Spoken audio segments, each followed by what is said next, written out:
Hi friends, me Sonali. Tips and tips या चॅनलमध्ये आपल्या सर्वांचं मनापासून स्वागत. आजच्या व्हिडिओमध्ये आपण बघणार आहोत प्राईम नंबर. प्राईम नंबर कसे ओळखायचे? तुम्हाला कोणी सांगितलं की प्राईम नंबर हे कसे ओळखायचे? म्हणजे मूळ संख्या म्हणजे काय? प्राईम नंबर म्हणजे ज्या संख्येला 1ने किंवा त्याच संख्येने भाग जातो ती संख्या म्हणजे प्राईम नंबर.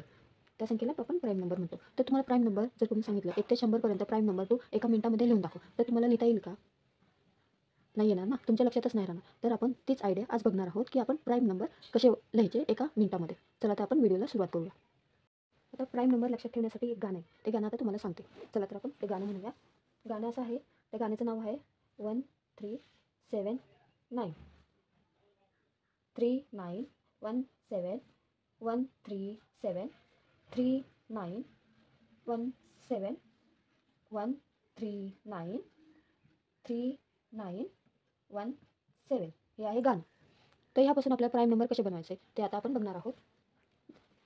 तर आता सगळ्यात पहिल्यांदा हे 1 कट करायचं आणि 9 पासून 1 पर्यंत आपल्याला संख्या लिहायचं ते.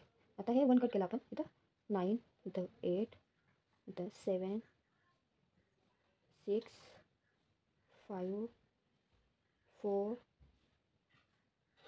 3, 2 आणि 1. आणि बाकीचे जे प्राईम नंबर आहेत ते 1 to 10चे ते 2, 3, 5, 7 हे तर तुमच्या लक्षातच असतात. या पुढचं तर आपल्या प्राईम नंबर कधीच लक्षात राहत नाही. हे झाले आपले ऑल हे प्राईम नंबर आहेत आपले सगळे. किती संख्या झाल्या? 2, 3, 5, 7, 11, 13, 17, 19, 23, 29, 31, 37, 41, 43, 47, 53, 59, 61, 67, 71, 70, 79, 83, 89 आणि 97. All these are prime number, ज्याला फक्त एक आणि याच संख्येने भाग जातो. म्हणजे ही जी संख्या आहे त्या संख्येला त्या संख्येने भाग जातो, एक भाग जातो. या संख्येला आपण मूळ संख्या किंवा प्राईम नंबर असं म्हणतो. लक्षात राहील हे गाणं. काय गाणं आहे? 1379 3917 137 3917 139 3917. ओके, लक्षात. व्हिडिओ आवडला असेल तर लाईक, शेअर आणि सबस्क्राईब अवश्य करा. थँक्यू. Bye bye.